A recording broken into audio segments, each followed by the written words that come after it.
Imagine finding out that making $300,000 a year actually makes you statistically more likely to experience a very specific type of biological brain damage. Yeah, it sounds completely backward, doesn't it? It really does. Like that, the exact life you have built to feel secure, the promotion, the house, the constant connectivity is the very thing physically altering your DNA just to keep you anxious. And this is happening to so many people. It's this silent, invisible agony. Right.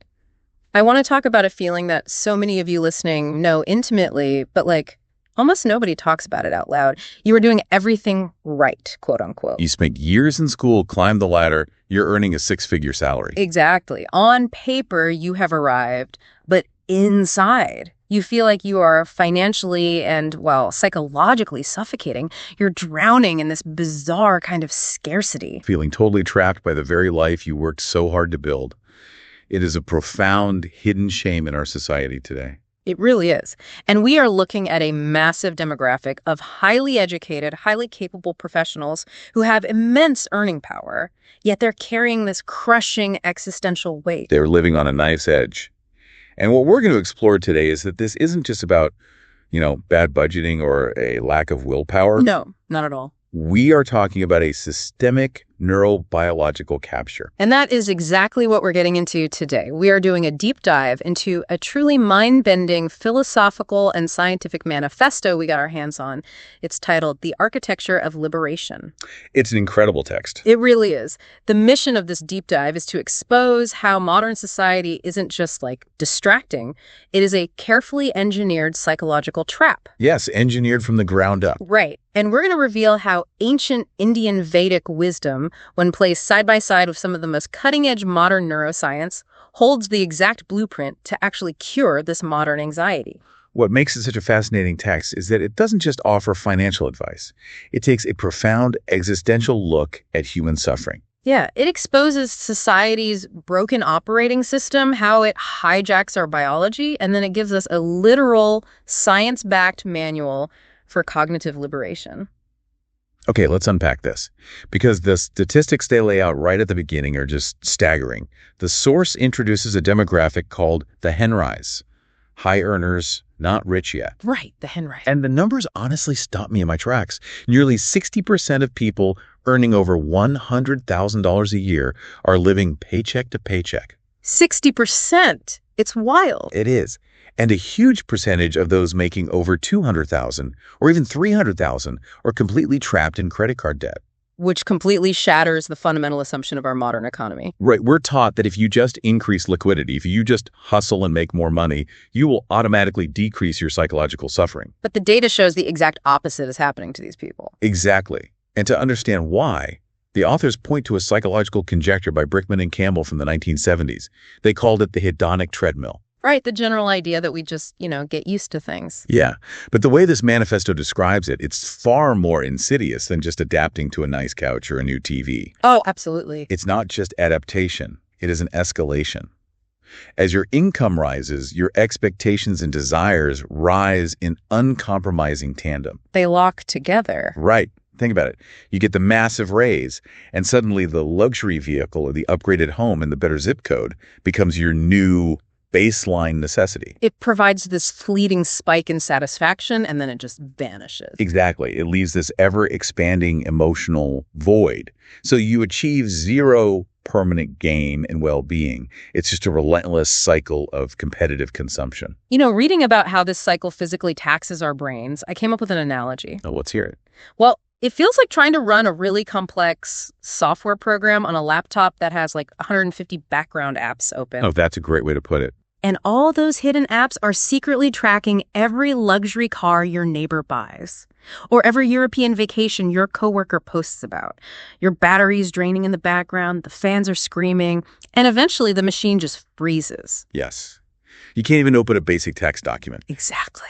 That is a brilliant way to visualize what behavioral economists call the bandwidth tax. Mm-hmm. Every time you look at a peer's lifestyle and feel a pang of inadequacy. Which happens 100 times a day now. Right. Or every time you borrow against your future self by using credit to fund today's emotional spending, you trap yourself in a state of perceived deficit. You feel like you're always behind. And that feeling isn't just an emotion, right? It's an actual cognitive drain. It is a massive cognitive drain. This constant low-grade financial stress literally consumes your finite mental bandwidth. Wow. It diminishes what we call fluid intelligence, your ability to solve new problems and think creatively. So you just get dumber, essentially, when you're stressed like this. Essentially, yeah. When your mind is tunneled on immediate financial pressures or status anxieties, your brain defaults to impulsive, short-term decision-making, which, tragically, just results in more spending. Reinforcing the exact scarcity you're trying to escape. Exactly. It's a closed loop. And here is where the trap gets truly terrifying. Society is perfectly designed to exploit that frozen laptop state. The source material points out that we are living in a digitized, weaponized version of what Vedic philosophy calls Maya. Maya, the grand illusion. Right, the grand illusion. The illusion that external accumulation can somehow solve an internal void. Exactly. And think about how frictionless it is now. I mean, infinite scrolling, one-click checkouts, algorithmic marketing that literally knows you're feeling down on a Tuesday night. Yeah, they had the data on your moods. It's an architecture engineered to reduce all friction and amplify consumption just so we can repair our fragile moods. We are stuck in a digital casino where the currency isn't just money, it's our own dopamine and our own attention. It is an engineered hallucination. The algorithms know exactly how to exploit our exhausted mental bandwidth to keep us endlessly hungry. Which brings us to the core question here. If our modern technology has perfectly weaponized our deepest impulses, how do we fight an enemy that lives inside our own phones? And worse, inside our own minds? It feels impossible. It does, but this is the part of the deep dive that really blew my mind. Because ancient Indian sages diagnosed this exact cognitive collapse thousands of years before the smartphone was even conceived. They really did. They understood the mechanics of the human mind with a precision that is just staggering. Yeah. They didn't view the mind as who you fundamentally are. They viewed it as a tool. And they warned that if this tool is unmastered, it becomes a tyrant. I have to bring up this specific quote because the metaphor they use is so striking. In the Bhagavad Gita, Lord Krishna gives a warning about exactly how our intellect gets hijacked. Verse 2.67. Yes. Verse 2.67. The text says, "As a strong wind sweeps away a boat on the water, even one of the roaming senses on which the mind focuses can carry away a man's intelligence." And the text calls this discriminative intelligence Prajna. Prajna, right. Let's synthesize that metaphor because it maps incredibly well to our modern crisis. Okay, lay it out for us. So the senses the text refers to are neurological receptors, our eyes and ears constantly being bombarded by digital notifications, advertisements, and status symbols. The endless feed. Exactly. And the wind is the algorithmic pressure of that digital casino we just talked about. Oh, wow. Okay. If we let our mind attach to even one notification or one impulse to buy something we don't need, it drags away our prajna, our rational, discerning intelligence. So we are the boat being tossed around by the storm. Precisely. Just like a boat without a skilled helmsman is violently thrown off course by a gale, an uncontrolled mind is swept into the turbulent ocean of lifestyle creep. And the intelligence goes right out the window. Right. When you lose that prajna, you lose the ability to tell the difference between a fleeting impulse engineered by an algorithm and a genuine human necessity. And the ancient texts don't just stop at a metaphor. The source lays out verses 2.62 and 2.63 of the Gita, which reads like a step-by-step diagnostic manual of a psychological breakdown. It is a sequential degradation of the psyche. It's so precise. Right. It says, and tell me if I have this order right, contemplating an object leads to attachment. Attachment breeds desire, which they call kama. Correct. When that desire is inevitably blocked by your financial reality, it ignites anger, or krodha. Yes. That anger leads to delusion. Delusion causes the loss of memory, and loss of memory leads to the total destruction of intelligence. It is a perfect step-by-step breakdown of how a high-income earner collapses into debt today. Walk us through that modern translation. Okay, so you see the targeted ad, you contemplate the luxury item, you attach your self-worth to it, the desire peaks. All right, the kama. Then you get angry that your budget restricts you. Yeah. You delude yourself into thinking, I deserve this. You conveniently forget your long-term financial goals. And your rational intelligence is totally destroyed as you click buy. Okay, wait, I have to push back here. Yeah. Because I read this, and yes, it's a beautiful poetic metaphor about a boat and the wind, and the step-by-step breakdown makes logical sense. But it's entirely another thing to claim this is a literal biological diagnostic manual. Right. I mean, Is science actually backing this up, or are we just making really convenient poetic connections between ancient philosophy and feeling stressed out? That is the exact right question to ask. And what is so fascinating here is that we aren't just making poetic leaps. This is the most profound revelation in the source material. Okay, I'm ready. Cutting-edge neurobiology and functional MRI scans show that these ancient sages were mapping exact human neuroanatomy. The modern science of the brain is just now catching up to what they experienced internally millennia ago. Okay, I need you to explain this simply. How does a metaphor about a boat and the wind from a 5,000-year-old text actually map to an fMRI brain scan? Let's start with the wind, the karma, that uncontrolled desire. In modern neuroscience, this maps perfectly to the brain's deep reward circuitry. Like the dopamine system. Exactly, the mesolimbic dopamine system. Think of it as your internal craving engine. It originates in the ventral tegmental area and projects to the nucleus accumbens. Okay, so that's a lot of biological terms, but basically the craving center. Yes. When you see a flash sale or you see your neighbor's shiny new car, dopamine floods the ventral striatum, that surge of dopamine driving you to click buy or to crave the status symbol. That chemical flood is the literal biological substrate of the wind. It is karma. Okay, so the wind tossing the boat is a literal chemical flood in the brain's craving engine. But what about the intelligence, the Prajna that gets swept away? What is that biologically? That intelligence is localized in your prefrontal cortex. Yeah. Specifically, a region called the dorsolateral prefrontal cortex, or the DLPFC. The DLPFC. Okay. Think of the DLPFC as your brain's braking system, or the skilled helmsman of the boat. It's responsible for long-term planning, rational thought, and impulse control. So it's the part that tells you, no, you don't need another pair of shoes. Right. Optimal decision-making requires this braking system to modulate those powerful cravings coming from the dopamine engine. Plus, there's the VMPFC, which computes subjective value. Right. The brakes are what allow us to delay gratification. Exactly. But remember the bandwidth tax we discussed earlier. The exhausting cognitive load of financial stress and constant comparison. Yes. That stress severely exhausts the braking system. It effectively unplugs the DLPFC. Wait, really? It unplugs it? Functionally, yes. So when Lord Krishna describes the loss of intelligence, it's not a poetic metaphor. Under an fMRI, scientists can observe the functional disconnection of the DLPFC. The brakes literally fail, and the dopamine impulses completely hijack your decision-making. Here's where it gets really interesting to me. The ancient texts also talk extensively about something called ahamkara, which translates to the ego, or the I maker. Right, the ahamkara. It's this relentless obsession with me and mine. How on earth does a concept like the ego show up on a brain scan? It maps beautifully to a large-scale brain network known as the default mode network, or the DMN. The DMN, what exactly does that do? Think of the DMN as your brain's internal doom scroller. It activates when we aren't focused on a specific task and our minds just start to wander. Okay. But specifically, it lights up when we engage in self-referential processing, rumination, obsessing over my status, my bank account, what people think of me. Oh, wow. So the ego has a physical location in the brain. Exactly. An overactive default mode network is the neurological equivalent of ahamkara. It correlates strongly with unhappiness, anxiety, and that relentless mental time travel that keeps us stressed about the future. That is wild. But I want to transition to something even heavier here, because we've talked about how this bandwidth tax affects our moment-to-moment choices. But the sources point out a causal link between this persistent brain state and our actual physical bodies. Yes, the long-term cost. We're talking about the epigenetics of karma. How does this constant neural firing actually alter our DNA? This raises an incredibly important point.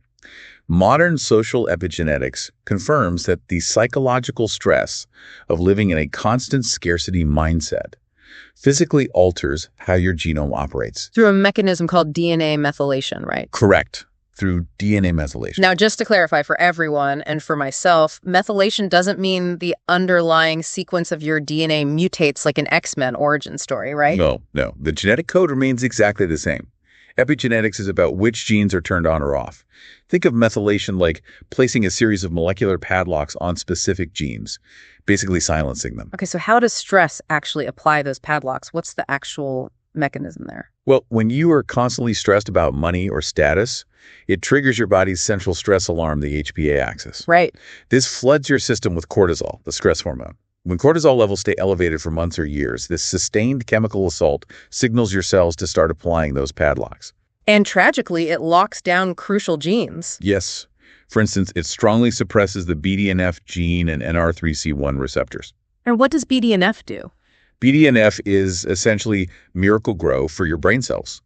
It is the master protein required for neuroplasticity, your ability to learn, adapt, and form new connections. Oh, wow. So the chronic stress of trying to keep up on the hedonic treadmill literally turns off the gene that allows your brain to learn and adapt? Yes, it biologically hardwires you into a state of cognitive rigidity and anxiety.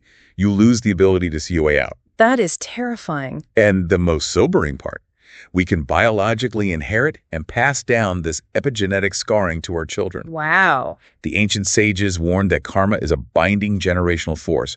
Modern epigenetics has simply revealed the molecular mechanism of that ancient warning.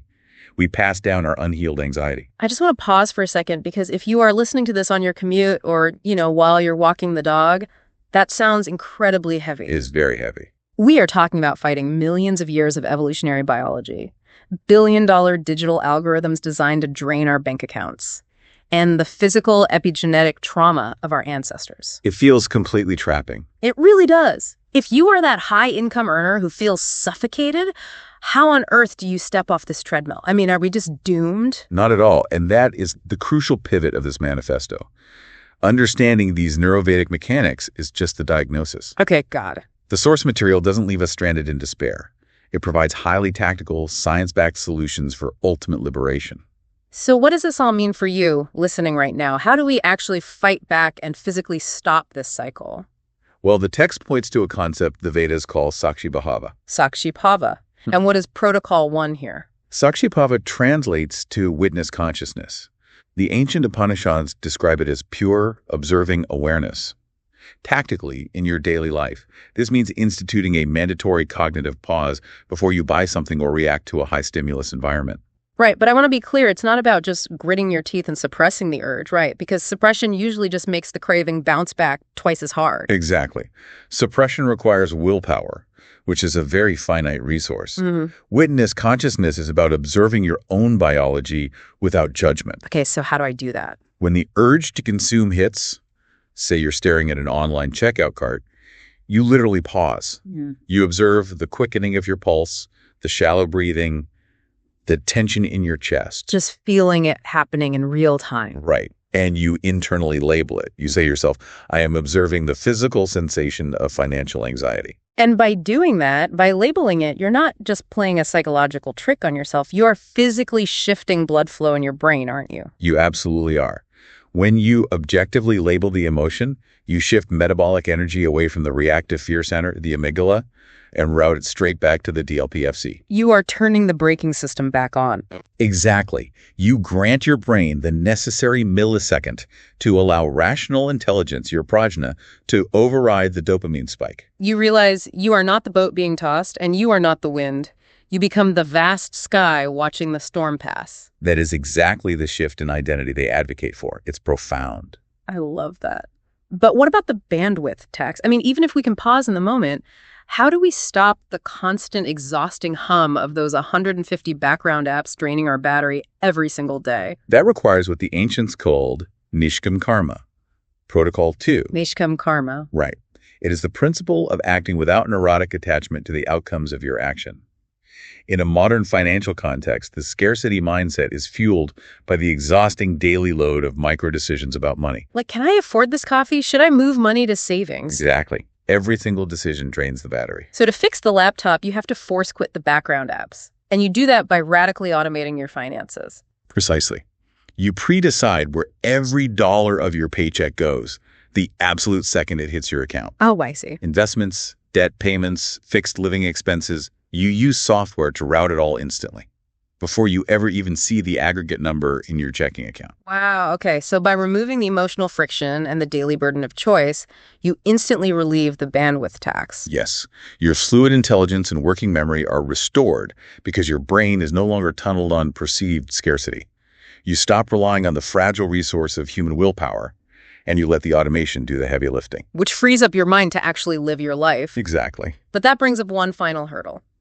If the hedonic treadmill means our baseline is skewed and we constantly need more stimulation just to feel normal, how do we reset the craving engine itself? This is Protocol 3. We have to intentionally break the addiction to the illusions of Maya.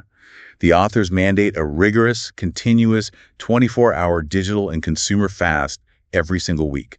A 24-hour fast, so no algorithmic feeds, no online commerce, no scrolling social media. Nothing. A complete disconnection. And what do you do with that time instead? The text mentions eudaimonic pursuits. Right. Eudaimonic pursuits are activities rooted in deep meaning and purpose rather than cheap pleasure. Immersing yourself in nature, deep concentrated learning, sustained meditation, or just genuine uninterrupted conversation with loved ones. And the science behind why this works is fascinating. It really is. Remember the default mode network, the ego network that keeps us ruminating and anxious. Yeah, the internal doom scroller. Right. Studies show that nature immersion and meditation dramatically enhance the functional connectivity between that DMN and another system called the Central Executive Network, or the CEN. What does the Central Executive Network do? Think of the Central Executive Network as the brain's focused, getting things done mode. It grounds you in the present task. When you strengthen the connection between these networks, it effectively lowers your systemic cortisol. Oh, wow. You're deliberately starving that anxious, egoic network of blood flow. You are starving the craving engine of its cheap dopamine hits, which forces your brain's reward circuitry to physically reset. Exactly. As your neurochemical baseline normalizes, you regain the capacity to find profound joy in the stillness of mere existence. You permanently shatter the illusion that more money or endless consumption are the prerequisites for peace. It's an incredible journey we've gone on today. We started by looking at the crushing invisible weight of the modern algorithmic trap, how our high salaries are swallowed by lifestyle creep, draining our mental bandwidth. It's a brutal reality for so many. And we discovered that our salvation doesn't lie in a new budgeting app or working 80 hours a week to out-earn the treadmill. It lies in the precise, mind-blowing overlap of fMRI science and ancient Vedic wisdom. Because true liberation isn't about making more money to outpace the treadmill. That is a race you fundamentally cannot win. True liberation is about reclaiming your sovereign intelligence, your prajna, and decoupling your inherent worth from your bank account. It is about waking up from the illusion. And as you step off the treadmill and go back to your day, I want to leave you with one final provocative thought from the texts we reviewed. It's a concept from the great 8th century philosopher Adi Shankaracharya called adhyasa, which means superimposition. This is such a powerful concept. It really is. Imagine you are walking into a dark room, and in the corner, you see a coiled, venomous snake. Your body reacts with absolute, genuine physiological terror. Your heart races, cortisol floods your system, you panic, you prepare to fight for your life. But then someone turns on the lights. Exactly, the lights come on, and you realize it's just a coiled piece of rope. That snake was never real. No. Your mind superimposed a deadly threat onto a completely harmless object. I want you to deeply consider this today as you look at your life. How much of your current financial anxiety, your fear of not being enough despite everything you've achieved, is just you looking at the harmless ropes of algorithmic suggestion and hallucinating a venomous snake? What a profound question to carry with us into the world. Thank you for joining us on this deep dive. We wish you peace and a truly liberated mind. Until next time.